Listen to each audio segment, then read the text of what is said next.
সভামঞ্চে উপস্থিত জেলার নেতৃবৃন্দ, যার সমর্থনে আমরা আজকে উপস্থিত হয়েছি এই সমাবেশে, আমার পূর্ববর্তী বক্তা, দীর্ঘদিনের আমার সহকর্মী, সহযোদ্ধা, ভাতৃপ্রতিম গৌতম পাল সহ সভামঞ্চে উত্তর দিনাজপুর জেলার জেলা চেয়ারম্যান এবং চোপড়া বিধানসভার দলের প্রার্থী হামিদুল রহমান রয়েছেন, সভাপতি এবং ইসলামপুরের প্রার্থী কানাইয়ালাল আগরওয়াল রয়েছেন, গোয়ালপুকুরের প্রার্থী গোলাম রাব্বানি রয়েছেন, হেমতাবাদ বিধানসভার দলের প্রার্থী সত্যজিৎ বর্মন রয়েছেন, কালিয়াগঞ্জ বিধানসভা থেকে নিতাই বৈশ্য রয়েছেন, ইটাহারের দলের প্রার্থী মোশাররফ হোসেন রয়েছেন, জেলা পরিষদ সভাধিপতি থেকে শুরু করে সর্বস্তরের নির্বাচিত জনপ্রতিনিধি, দলীয় পদাধিকারী যারা সভামঞ্চে রয়েছেন, আমি একযোগে সবাইকে আমার কৃতজ্ঞতা জানাচ্ছি, প্রণাম জানাচ্ছি। আপনারা যারা সভাস্থলে এসে উপস্থিত হয়েছেন, বিপুল সংখ্যায় মায়েরা, দিদিরা এসছেন, সংসারের গুরুত্বপূর্ণ কাজ ছেড়ে এখন প্রায় বিকেল 4:30 বাজে। আমি 2টো থেকে ছবি পাচ্ছি এবং 1টা থেকে আমি শুনেছি সবাই প্রবেশ করা শুরু করেছে। প্রায় 3.5 ঘন্টা ধরে আপনারা সভাস্থলে উপস্থিত হয়েছেন। আমি আপনাদের নতমস্তকে নতজানু হয়ে আমার কৃতজ্ঞতা জানাই এবং যারা 3 ঘন্টা ধরে অপেক্ষা করে সভাস্থলে থাকেন, তারা শুধুমাত্র তৃণমূলের কথা শোনা বা আমাদের বক্তব্য শোনার জন্য আসেন না, আপনারা সিদ্ধান্ত নিয়ে আসেন যে কষ্ট হলেও, গরমের দাপদাহ বাড়লেও, ঝড় বৃষ্টি হলেও আগামী 23 তারিখ লাইনে দাঁড়িয়ে ভোটটা জোড়া ফুলেই দেবো। যে সংখ্যায় মানুষ আজকে সভাস্থলে উপস্থিত রয়েছে, আমি গৌতমকে জিজ্ঞেস করছিলাম যে কোন কোন বিধানসভা থেকে আজকে মূলত সবাই এখানে এসছে। আমাকে গৌতম বলল শুধু করণদিঘি বিধানসভা। যে সংখ্যায় মায়েরা, ভাইয়েরা, সহকর্মী, সহযোদ্ধা, সতীর্থ, অগ্রজ, প্রবীণ, নবীন সবাই উপস্থিত হয়েছেন, যদি 23 তারিখ লাইনে দাঁড়িয়ে ভোটটা দেয়, তাহলে বিজেপির জামানত বাজেয়াপ্ত হয়ে যাবে, খুঁজে পাওয়া যাবে না।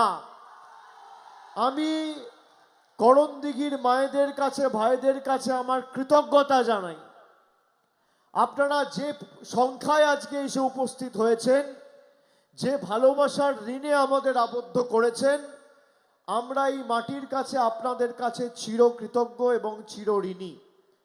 2021 সালে আপনারা গৌতমকে জিতিয়েছিলেন। পরবর্তী নির্বাচনে 2024-এ আমরা এখানে আশানুরূপ বা প্রত্যাশিত ফল করিনি। লোকসভা এই করণদিঘি বিধানসভা রায়গঞ্জ লোকসভা আসনের মধ্যে পড়ে। 2014 সালে এখানে সিপিএমের মোহাম্মদ সেলিম, 19 সালে বিজেপির দেবশ্রী চৌধুরী এবং 24 সালে আবার বিজেপির কার্তিক পালকে আপনারা জিতিয়েছেন। আমি প্রথমেই আপনাদের বলি যে যারা এক বুক আশা আকাঙ্ক্ষা নিয়ে ভারতীয় জনতা পার্টিকে ভোট দিয়েছিল, বিশেষ করে মায়েদের একবার ভেবে দেখতে বলবো যে আজ থেকে 10 বছর আগে দেশের পরিস্থিতি কি ছিল, আজকে দেশের পরিস্থিতি কি। রান্নার গ্যাসের দাম 400 টাকা ছিল, আজকে 1000 টাকা। 50 টাকা পেট্রোল ছিল, আজকে 100 টাকা। 38 টাকা ডিজেল ছিল, আজকে 90 টাকা। রান্নার গ্যাসের দাম কি ছিল, আজকে কি? সর্ষের তেলের দাম কি ছিল, আজকে কি? গরুর দুধের দাম কি ছিল, আজকে কি 27 টাকা 28 টাকা লিটার দুধ, আজকে 62-65 টাকা লিটার। চা পাতা 130 টাকা কেজি ছিল, আজকে 350-400 টাকা কেজি। একটা ডিমের দাম কি ছিল, এক কেজি আটার দাম কি ছিল, এক বস্তা চালের দাম কি ছিল। দৈনন্দিন জীবনের নিত্য প্রয়োজনীয় জিনিসের মূল্য বৃদ্ধি আজকে ঊর্ধ্বমুখী। 400 টাকায় গ্যাস আপনাদের 1000 টাকা। বাজারে গ্যাসের অভাবের কারণে কোথাও 2500, কোথাও 3000 টাকায় ব্ল্যাকে বিক্রি করছে মোদী সরকার। আমি এর মধ্যেই গত 14-15 বছরে আমাদের সরকারের কিছু তথ্য পরিসংখ্যান এবং উন্নয়নের সাফল্য সমূহ আপনাদের সামনে তুলে ধরব। নির্বাচনে প্রত্যেক রাজনৈতিক দলের কর্তব্য, দায়িত্ব, দায়বদ্ধতা মানুষের কাছে গিয়ে তাদের কর্মসূচি এবং সাফল্য সমূহ উন্নয়নের খতিয়ানের নিরিখে মানুষকে বোঝানো বা মানুষের কাছে উপস্থাপিত করা। এই করণদিঘি বিধানসভার কিছু উন্নয়নের পরিসংখ্যান আমি নিয়ে এসেছি। আমার রিপোর্ট কার্ড আমি আপনাদের দেব। আমাদের সরকার গত 15 বছরে এই করণদিঘিতে চাঁদগোলা ও কালীবাড়িকে সংযুক্ত করে গেরা নদীর উপর নতুন সেতু নির্মাণ এবং এর সাথে পথশ্রী, উত্তরবঙ্গ ডেভেলপমেন্ট ডিপার্টমেন্ট, উত্তর দিনাজপুর জেলা পরিষদ, পঞ্চায়েত সমিতির মাধ্যমে গোটা বিধানসভায় 120টার বেশি নতুন রাস্তা গত 5 বছরে নির্মাণ করেছে।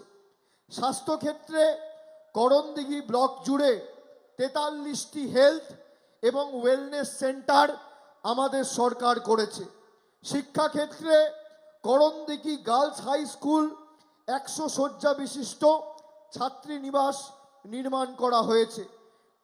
কৃষিক্ষেত্রে কৃষকদের সুবিধার্থে করণদিঘি কিষাণ মান্ডিতে ভুট্টা হাব স্থাপন করা হয়েছে।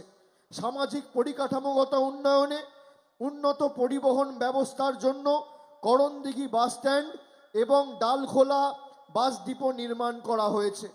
সীমান্ত নিরাপত্তার কথা মাথায় রেখে রাসখোয়া পুলিশ ক্যাম্পকে আউটপোস্টে উন্নত করা হয়েছে। পূর্ণাঙ্গ থানার প্রক্রিয়া ইতিমধ্যেই চলমান। কৃষি ও সেচ দপ্তরের অধীনে নগর নদীর ডান তীরের 8টি জায়গায় পাড় বাঁধাই ও মেরামতির কাজ চলছে। আমি আমাদের সরকার লক্ষ্মীর ভাণ্ডার, কৃষক বন্ধু, যুব সাথী, স্বাস্থ্য সাথী এবং পথশ্রীতে কত কিলোমিটার রাস্তা এই করণদিঘিতে করেছে তার রিপোর্ট কার্ড আপনাদের দেব। আমি চ্যালেঞ্জ করব, এখানে যে বিজেপির প্রার্থী হয়েছে, এমনিতে বিজেপির নেতা কর্মীরাই তাকে মানতে চায় না। তারপর আমি শুনছি তার পরিবারের একাধিক সদস্য অবৈধ মাদক পাচার কারবারের সাথে যুক্ত। এই যদি প্রার্থীর পরিচিতি হয়, তাহলে আগামী দিন যদি এই রকম প্রার্থী করণদিঘি থেকে যেতে, অর্ধেক সময় পরিবার আর প্রার্থী মদ পাচার করতে আর মদ সরবরাহ করতে ব্যস্ত থাকবে, মানুষের জন্য কোনো কাজ করবে না। আমি আপনাদের বলি যে এখানে বিজেপির 2014 সালের বিজেপির 2019 সালের যিনি সাংসদ হয়েছিলেন দেবশ্রী দেবীকে বিজেপি কলকাতায় পাঠিয়ে দিয়েছেন। এদের নিজেদের মধ্যে কোনো মিল নেই, নিজেদের মধ্যে ঝগড়া ঝামেলা। আর আমার চ্যালেঞ্জ, নরেন্দ্র মোদী সরকার 2014 থেকে 26 12 বছর দেশ চালাচ্ছে, আর 15 বছর মামাটি মানুষের সরকার ক্ষমতায়। একদিকে বিজেপির রিপোর্ট কার্ড বিজেপির নেতারা নিয়ে আসুক, আর একদিকে আমাদের রিপোর্ট কার্ড আমি নিয়ে এসছি বা নিয়ে আসবো আগামী দিনে। একদিকে তাদের নেতা থাকবে, আর একদিকে আমাদের রিপোর্ট কার্ড থাকবে। 12 বছরে মোদী সরকার দেবশ্রী দেবী আর কার্তিক বাবুরা কি করেছে, আর 15 বছরে মামাটি মানুষের সরকার মমতা বন্দ্যোপাধ্যায় আর গৌতম পাল কি করেছে। ভোকাট্টা করে যদি মাঠের বাইরে না বার করতে পারি, আমার নাম অভিষেক বন্দ্যোপাধ্যায় নয়। আমি আপনাদের বলি, মায়েরা, আপনারা লক্ষ্মীর ভান্ডার পাচ্ছেন। বিজেপি বিভিন্ন নেতারা হুঁশিয়ারি দিচ্ছে যে যারা লক্ষ্মীর ভান্ডার পায় তাদেরকে বাড়িতে বন্ধ করে রাখতে হবে। কেউ কেউ আবার বলছে বিজেপি ক্ষমতায় এলে লক্ষ্মীর ভান্ডার বাড়াবে। আমার চ্যালেঞ্জ বিজেপির নেতাদের কাছে, এখানে ক্যামেরা রয়েছে, আপনাদের হাতে মোবাইল ফোন আছে, আমার কথা রেকর্ড করুন। বাংলায় তৃণমূল ক্ষমতায়, বাংলার 2,40,00,000 মায়েরা, দিদিরা, বোনেরা, বৌদিরা লক্ষ্মীর ভান্ডার প্রতি মাসে পান। একটা পরিবারে 2 জন থাকলে 2 জন, এক পরিবারে 5 জন থাকলে 5 জন, পরিবারে 10 জন থাকলে 10 জন, সবাই লক্ষ্মীর ভান্ডার পান। পাশে বিহার, এদিকে আসাম, ত্রিপুরা, প্রত্যেকটা রাজ্যে বিজেপি ক্ষমতায়। বিহারে ক্ষমতায় কে? বিজেপি। আসামে ক্ষমতায় কে? বিজেপি। ত্রিপুরায় ক্ষমতায় কে? বিজেপি। উড়িষ্যায় ক্ষমতায় কে? বিজেপি। উত্তরপ্রদেশে ক্ষমতায় কে? বিজেপি। উত্তরাখণ্ডে ক্ষমতায় কে? বিজেপি। অরুণাচলে ক্ষমতায় কে? বিজেপি। মধ্যপ্রদেশে ক্ষমতায় কে? বিজেপি। রাজস্থানে ক্ষমতায় কে? বিজেপি। এই এতগুলো রাজ্যের নাম নিলাম, একটা রাজ্যে মমতা বন্দ্যোপাধ্যায় যেভাবে পরিবারের সবাইকে কোনো প্রশ্ন ছাড়া লক্ষ্মীর ভান্ডার দিয়েছে মাসে 1500 টাকা করে, একটা রাজ্যে যদি নরেন্দ্র মোদীর কোনো প্রতিনিধি বা মুখ্যমন্ত্রী করে দেখাতে পারে, আমি তৃণমূলের হয়ে আপনাদের কাছে কোনোদিন প্রচার করতে আর ভোট চাইতে আসবো না। চ্যালেঞ্জ, চ্যালেঞ্জ করে দেখাও। 15টা রাজ্যে তোমরা ক্ষমতায়, আর যারা লক্ষ্মীর ভান্ডার বন্ধ করবে, মায়েরা শুনে রাখুন, আমাদের নেত্রী আজ থেকে 10 দিন আগে 2026 সালের বিধানসভা নির্বাচনের ইস্তাহার প্রকাশ করেছে। আমরা দিদির 10 প্রতিজ্ঞার কথা বলেছি। দিদি কথা দিয়েছে যে মামাটি মানুষের সরকার আর তৃণমূলের সরকার যতদিন আছে, আজীবন বাংলায় প্রত্যেকটা মহিলা লক্ষ্মীর ভান্ডার পাবে। কেউ আপনার লক্ষ্মীর ভান্ডার বন্ধ করতে পারবে না। আমি উন্নয়নের পরিসংখ্যান আপনাদের দিই। এই করণদিঘিতে, খালি বিধানসভায় করণদিঘি ব্লকের 10টা জিপি আর ডালখোলা পুরসভার 16টা ওয়ার্ড, এই 26টা জিপি আর ওয়ার্ড মিলিয়ে খালি করণদিঘি বিধানসভায় প্রতি মাসে 1,01,512 জন মায়েরা লক্ষ্মীর ভান্ডার পাচ্ছেন, খালি করণদিঘি বিধানসভাতে। উত্তর দিনাজপুর জেলায় 7,65,000 মায়েরা, দিদিরা প্রতি মাসে লক্ষ্মীর ভান্ডার পাচ্ছেন। বাংলা আবাস যোজনায় খালি গত 2 বছরে 11,930 জন গরিব মানুষের মাথার উপর পাকা ছাদের ব্যবস্থা আমাদের মামাটি মানুষের সরকার করেছে। আর জেলায় 1,48,800 লোকেদের মাথার উপর পাকা ছাদের ব্যবস্থা মামাটি মানুষের সরকার করেছে। খাদ্যসাথী প্রকল্পে খালি করণদিঘি বিধানসভায় 4 লক্ষের অধিক মানুষ খাদ্যসাথীতে বিনামূল্যে, বিনা পয়সায় প্রতি মাসে রেশন পাচ্ছেন। কৃষক বন্ধু প্রকল্পে খালি করণদিঘি বিধানসভায় 65,166 জন আর্থিক সাহায্য সহযোগিতা পেয়েছেন। যুবসাথী প্রকল্পে ইতিমধ্যে 1500 টাকা 25,709 জনের ব্যাংক অ্যাকাউন্টে আমাদের সরকার পাঠিয়ে দিয়েছে। যারা ফর্ম ফিল আপ করেছিল ফেব্রুয়ারি মাসে, মার্চ মাসে টাকা পেয়ে গেছে। রূপশ্রী প্রকল্পে 11,000 বোনেরা উপকৃত হয়েছেন। আর পথশ্রী 3 এবং 4 প্রায় 93টি নতুন রাস্তা নির্মাণ, পুনর্নির্মাণ এবং সংস্কার করা হয়েছে। মোট 119 কিলোমিটার রাস্তা, আর খরচ করা হয়েছে প্রায় 58 কোটি টাকা। আমি আমার রিপোর্ট কার্ড দিলাম, বিজেপির ক্ষমতা হবে তার রিপোর্ট কার্ড দিতে। দিদি কথা দিয়েছে, আমাদের প্রথম প্রতিজ্ঞা আজীবন লক্ষ্মীর ভান্ডার। যদি আপনি সাধারণ পরিবারের সদস্য হন, সাধারণ পরিবার হলে মাসে 1500 টাকা, আর তপশিলি জনজাতি হলে মাসে 1700 টাকা। একজন মহিলা যদি মাসে 1500 পায়, তার মানে এক বছরে সে 18,000 টাকা পাচ্ছে। 5 বছর মামাটি মানুষের সরকার 26 থেকে 31 ক্ষমতায় থাকবে এবং সরাসরি প্রত্যেকটা মহিলা তাদের ব্যাংক অ্যাকাউন্টে 90,000 টাকা তাদের ব্যাংক অ্যাকাউন্টে 5 বছরে পাবে। ভূভারতে কোথাও কেউ করে দেখাতে পারেনি। আমাদের দ্বিতীয় প্রতিজ্ঞা, দিদির দ্বিতীয় প্রতিজ্ঞা, যত বাংলায় বাড়ি রয়েছে, ঘর রয়েছে, যেখানে পানীয় জলের সমস্যা রয়েছে, জলের একাধিক প্রকল্পের কেন্দ্র সরকার টাকা বন্ধ করে দিয়েছে। যত পরিবার রয়েছে, যত ঘর রয়েছে, যত বাড়ি রয়েছে, 26 থেকে 31 5 বছরের মধ্যে বাংলার যত বাড়ি রয়েছে প্রত্যেকটা বাড়িতে নলবাহিত পানীয় জলের সুব্যবস্থা আমাদের তৃণমূলের মামাটি মানুষের সরকার করবে। এটা আমাদের তৃতীয় প্রতিজ্ঞা। আমাদের তৃতীয় প্রতিজ্ঞা, দুয়ারে স্বাস্থ্য শিবির করা হবে। করণদিঘির ক্ষেত্রে ব্লকে আলাদা, ডালখোলা টাউনে আলাদা। প্রতি বছর আপনাকে আর সরকারি হাসপাতাল আর ওয়েলনেস সেন্টার নয়, দুয়ারে স্বাস্থ্য শিবির, যেমন দুয়ারে সরকার হয়েছে সেরকম দুয়ারে স্বাস্থ্য ক্যাম্প করে মানুষকে পরিষেবা পৌঁছে দেওয়া হবে প্রতি বছর। এটা আমাদের তৃতীয় প্রতিজ্ঞা। চতুর্থ প্রতিজ্ঞা, যত বয়োজ্যেষ্ঠ প্রবীণ নাগরিকেরা রয়েছেন তারা হতাশ হবেন না।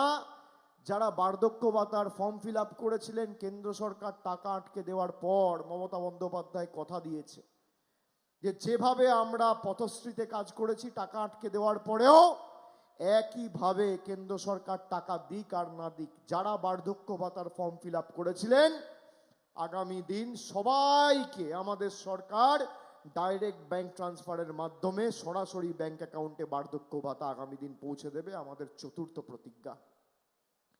আর পঞ্চম প্রতিজ্ঞা, প্রথম কি বললাম, আজীবন লক্ষ্মীর ভান্ডার। দ্বিতীয়, প্রত্যেকটা পরিবারে বাংলায় যত ঘর রয়েছে সব বাড়িতে নলবাহিত পানীয় জল। তৃতীয় হচ্ছে দুয়ারে স্বাস্থ্য শিবির। চতুর্থ হচ্ছে বার্ধক্য ভাতা। আর পঞ্চম, যাদের সত্যি বাড়ির প্রয়োজন, যেমন গত 2 বছরে আমাদের সরকার কেন্দ্রের কোনো সাহায্য ছাড়া বাড়ি দিয়েছিল, আগামী দিন যাদের পাকা বাড়ির প্রয়োজন, মাথার উপর সত্যি ছাদের প্রয়োজন, যারা ফর্ম ফিল আপ করেছেন সমীক্ষা করে আগামী দিন প্রত্যেকটা প্রকৃত প্রাপকের জন্য বাড়ির ব্যবস্থা আমাদের মামাটি মানুষের সরকার করে দেবে। কারোর কাছে হাত পাততে হবে না। আমাদের পঞ্চম প্রতিজ্ঞা। আমি আপনাদের, এই ক্যামেরা রয়েছে, অন রেকর্ড বলছি, গত 5 বছরে যদি বিজেপির কোনো প্রতিনিধি প্রমাণ করতে পারে যে বাংলা আবাস যোজনায় সাধারণ মানুষের বাড়ি দেওয়ার ক্ষেত্রে 10 পয়সা দিয়েছে, আমি রাজনীতির আঙিনায় পা রাখবো না। যদি প্রমাণ করতে পারে গরিব মানুষের 100 দিনের টাকার মধ্যে 10 পয়সা পাঠিয়েছে, আমি রাজনীতির আঙিনায় পা রাখবো না। যদি প্রমাণ করতে পারে গ্রাম সড়ক যোজনায় টাকা দিয়েছে, আমি রাজনীতির আঙিনায় পা রাখবো না। যদি প্রমাণ করতে পারে এই করণদিঘিতে 1 লক্ষের বেশি মায়েরা লক্ষ্মীর ভান্ডার পাচ্ছে, 10 পয়সার মোদী সরকারের অবদান রয়েছে, আমি রাজনীতি করব না, রাজনীতির আঙিনায় পা রাখবো না। চ্যালেঞ্জ করে দিয়ে যাচ্ছি। যা দিয়েছে আমাদের সরকার দিয়েছে, আর যা দেবে আমাদের সরকার দেবে। একদিকে মোদী আপনার থেকে জিনিসের দাম বাড়িয়ে আপনার থেকে লুটে পুটে খাচ্ছে, আর একদিকে মমতা বন্দ্যোপাধ্যায় আপনার হাতে টাকা তুলে দিচ্ছে। এটাই পার্থক্য। একদিকে দিচ্ছে আর একদিকে মোদী নিচ্ছে। তাই আগামী 23 তারিখ যে ভোট, সেই ভোট আমাদের যেভাবে এসআইআর এর মাধ্যমে কখনো বাংলায় কথা বললে বাংলাদেশি বলে দাগিয়ে দিয়ে অপমানিত, নিপীড়িত, বঞ্চিত, শোষিত করা হয়েছে, তার উচিত শিক্ষা দেওয়ার ভোট। এই ভোট শুধুমাত্র তৃণমূলকে জেতানোর ভোট নয়। যারা আমাদের বাংলাদেশি বলেছে, যারা আমাদের অধিকারের টাকা আটকে রেখেছে, যারা আমাদের মৌলিক অধিকার কেড়ে নিয়েছে, সেই বহিরাগত বাংলা বিরোধী জমিদারদের উচিত শিক্ষা দেওয়ার ভোট। এই ভোট প্রতিবাদের ভোট, প্রতিরোধের ভোট, প্রতিশোধের ভোট। আর প্রতিটা অঞ্চল আর ওয়ার্ড থেকে এই বহিরাগত বাংলা বিরোধীদের হারাতে হবে। তৃণমূল চায় আপনার মুখে হাসি ফুটুক, আর বিজেপি চায় আপনার চোখে জল নেমে আসুক। কখনো নোটবন্দির নাম করে লাইনে দাঁড় করিয়েছে, কখনো ভোটাধিকার প্রমাণ করার, নাগরিকত্ব প্রমাণ করার ক্ষেত্রে আপনাকে লাইনে দাঁড় করিয়েছে, কখনো আপনাকে এলপিজি নেওয়ার জন্য লাইনে দাঁড় করিয়েছে, কখনো অপরিকল্পিত লকডাউনের নামে লাইনে দাঁড় করিয়েছে। নরেন্দ্র মোদীর বিজেপির সরকার গরিব মানুষকে যখন ইচ্ছা লাইনে দাঁড় করিয়ে দিয়েছে।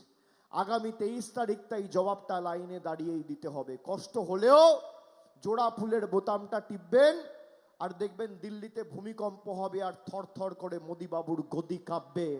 এরা যে ভাষায় বোঝে, এদের সে ভাষায় জবাব দিতে হবে। আমার আপনার সকলের প্রার্থী, তৃণমূলের প্রার্থী, জোড়া ফুলের প্রার্থী, মমতা বন্দ্যোপাধ্যায়ের প্রার্থী, বাংলার প্রার্থী, মানুষের স্বার্থে লড়াই করছে, বাংলার স্বার্থে লড়াই করছে। গৌতম পালকে আপনারা জেতাবেন, আর করণদিঘির সার্বিক উন্নয়নের দায়িত্ব আমার সীমাবদ্ধ ক্ষমতা অনুযায়ী আমি আমার কাঁধে তুলে নিয়ে যাব। আমি জানি এখানে আপনাদের একাধিক দাবি রয়েছে, তার মধ্যে জেলায় একটা কোল্ড স্টোরেজেরও দাবি রয়েছে। আমাদের রাজ্য সরকার ইতিমধ্যেই বাজেটে নতুন 50টা কোল্ড স্টোরেজের করার কথা বলেছে। তার মধ্যে দুটো বড় কোল্ড স্টোরেজ এই উত্তর দিনাজপুর জেলায় আমরা করব, এবং যে পরিকাঠামোগত কাজগুলো শুরু হয়েছে সেটা যাতে ত্বরান্বিত থাকে, উন্নয়ন যাতে বাধাপ্রাপ্ত না হয়, বা কোনো রকমভাবে উন্নয়ন যাতে ব্যাহত না হয়, সেটা সুনিশ্চিত করতে জোড়া ফুলে ভোট দিয়ে বিপুল ভোটে গৌতম পালকে জেতান। আর 4 তারিখ ভোট বাক্স যখন খুলবে, যেই পদ্ম ফুলের নেতারা জোড়া ফুল আর জোড়া ফুল দেখবে, এদের চোখে পদ্ম ফুল নয়, তখন সর্ষে ফুল দেখবে। এরা এমন ভাবে জবাবটা দিতে হবে, ভোট বাক্স খুললে চোখে যেন পদ্ম ফুল নয়, সর্ষে ফুল দেখে। আমাদের যেভাবে অপমানিত করেছে, আমাদের সাথে যেভাবে বেইমানি করেছে, একইভাবে তাদেরকে জবাব দিতে হবে। যে মানুষের টাকা নেওয়া, মানুষের অধিকারের টাকা আটকে রাখা, তুই পিছনে যা, মানুষের অধিকারের টাকা আটকে রাখা। তাই এরা যখন প্রচার করতে আসবে, তখন এদেরকে বলবেন ভোট পদ্ম ফুলেই দেবো। বিজেপির লোকেরা যদি টাকা দিতে চায়, টাকা নিয়ে নেবেন, পদ্ম ফুলের থেকে টাকা নেবেন, আর জোড়া ফুলে ভোট দেবেন। এই টাকা কারোর বাপের বা পৈতৃক সম্পত্তি নয়, এটা করণদিঘির টাকা, উত্তর দিনাজপুরের টাকা। আমি আরেকবার আপনাদের সকলকে আমার কৃতজ্ঞতা, প্রণাম, অভিনন্দন, শুভেচ্ছা এবং সকলকে আমার শ্রদ্ধা জানিয়ে আমার বক্তব্য শেষ করছি। জয় হিন্দ, বন্দে মাতরম। আপনাদের এখানে দুটো দাবি আমাকে গৌতম এখন দিয়েছে। একটা তো আমি জানি, স্টেট জেনারেল হাসপাতাল, আর একটা মহিলা কলেজ।